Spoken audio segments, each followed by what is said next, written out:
Hallelujah, praise the lord. প্ৰভু যীশুৰ মধুৰ নামত আপোনালোক সকলোকে স্বাগতম জনালোঁ। আশা কৰোঁ আপোনালোক সকলোৱে ভালে আছে।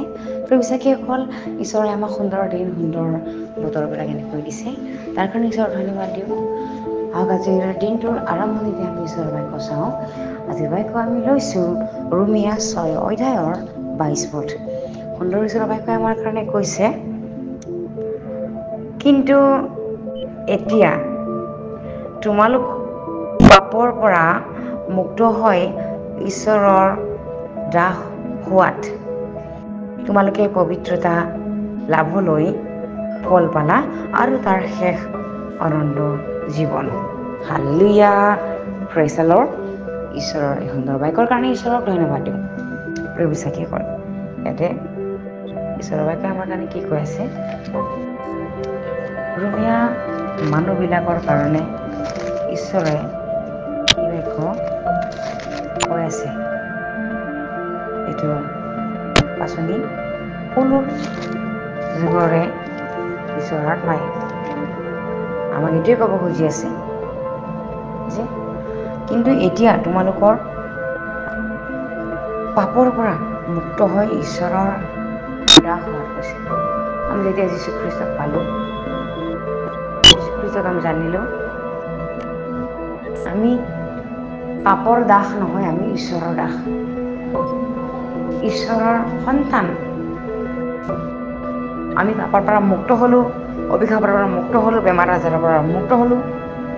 এতিয়া আমি ঈশ্বৰৰহে সন্তান হ'লোঁ, ঈশ্বৰৰহে দাস হ'লোঁ। সেইকাৰণে আমি পবিত্ৰতা লাভলৈ আমি ফলো পালোঁ, আৰু এই ফলটো হৈছে, শেষ ফলটো হৈছে অনন্ত জীৱন। আমি খ্ৰীষ্টত থাকি দুখ, বেজাৰ, বেদনা, তাৰণা, কষ্ট বিশ্বাসত যদি আমি চলি যাই থাকোঁ, কৰি গৈ থাকোঁ, বিশ্বাসত স্থিৰ হৈ গৈ থাকোঁ, তেনেহ'লে তাৰ শেষৰ ফলটো হ'ব অনন্ত জীৱন।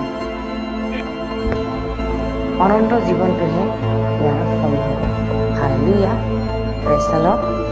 আমি সেইটো নহয় যে যীশুখ্ৰীষ্টক পাই আমি কষ্ট পাইছোঁ, যীশুখ্ৰীষ্টক পাই আমি অভাৱত পৰিছোঁ, যীশুখ্ৰীষ্টক পাই লোৱাৰ সময়ত আমি মানুহৰ পৰা তাৰণা পালোঁ। এই তাৰণাবিলাক খন্তেকীয়া হয়। আমাৰ প্ৰভু যীশুকে যদি মানুহবিলাকে তাৰণা কৰিলে, তেনেহ'লে আমাক কিয় তাৰণা নকৰিব? আমাৰ গুৰু, আমাৰ ঈশ্বৰকে যদি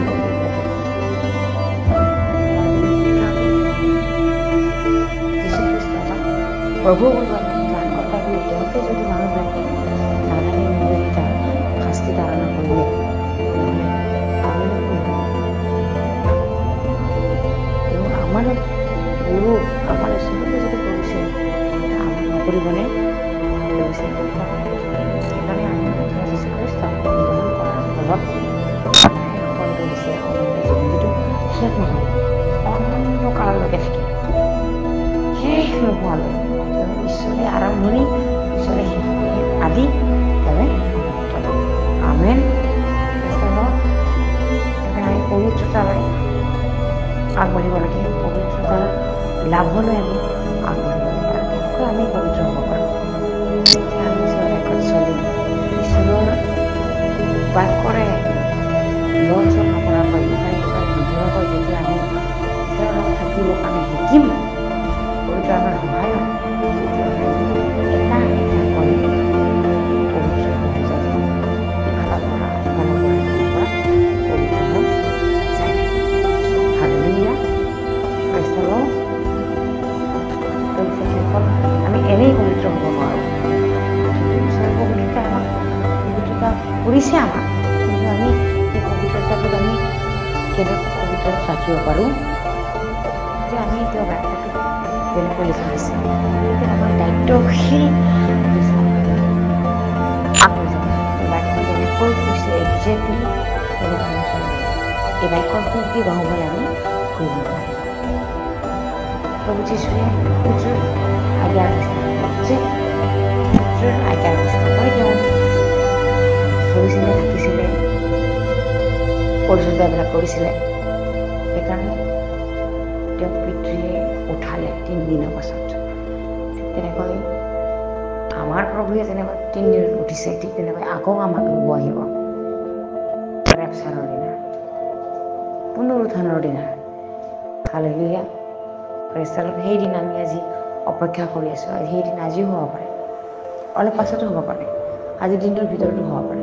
সেইকাৰণে প্ৰভু বিশ্বাসীসকল, আমি পবিত্ৰতালৈ লাভলৈ আমি আগবাঢ়ি যাব লাগে, পবিত্ৰতাৰ লাভলৈ। কিয়নো সেই পবিত্ৰতাত যদি আমি নাথাকোঁ তেনেহ'লে সেইদিনলৈ আমি থাকি যাম। সেইকাৰণে আমাক অপৰাধৰ মুক্ত কৰিলে তেওঁ, আমি ঈশ্বৰৰ দাস হ'লোঁ, আনন্দ জীৱন পালোঁ আমি। সেইকাৰণে সেই পবিত্ৰতাৰে আমাক আমন্ত্ৰণ কৰিছে, আমি সেই পবিত্ৰতাৰে থাকিব লাগে। Hallelujah, praise the lord. আহক আমি একেলগে প্ৰাৰ্থনা কৰোঁ। ধন্যবাদ প্ৰভু, পবিত্ৰ ঈশ্বৰ, তুমি সৰ্বোপৰি জনা, সৰ্বশক্তিমান পৰাক্ৰমী। ধন্যবাদ প্ৰভু এই সুন্দৰ বাক্যৰ কাৰণে। প্ৰভু, যেনেকৈ তুমি আমাক আমন্ত্ৰণ কৰিলা পবিত্ৰতাৰে, ঠিক সেই পবিত্ৰতাতে আমাক থাকিবলৈ শিকোৱা প্ৰভু। সেই পবিত্ৰতাতে আমাক চলিবলৈ শিকোৱা, কাৰণ তোমাৰ পবিত্ৰ আত্মাৰ সহায় নহ'লে আমি একো কৰিব নোৱাৰোঁ। ধন্যবাদ প্ৰভু, তুমি যে আমাক ইমান অনুগ্ৰহ দিয়াৰ কাৰণে। ধন্যবাদ দিওঁ আমাৰ উশাহ নিশাহ চলাৰ কাৰণে, থকাৰ কাৰণে। ধন্যবাদ প্ৰভু, এই সকলো যাচনা নাচৰতীয় প্ৰভু যীশু খ্ৰীষ্টৰ নামত অৰ্পণ কৰিছোঁ। আমেন, প্ৰেজ দ্য লৰ্ড।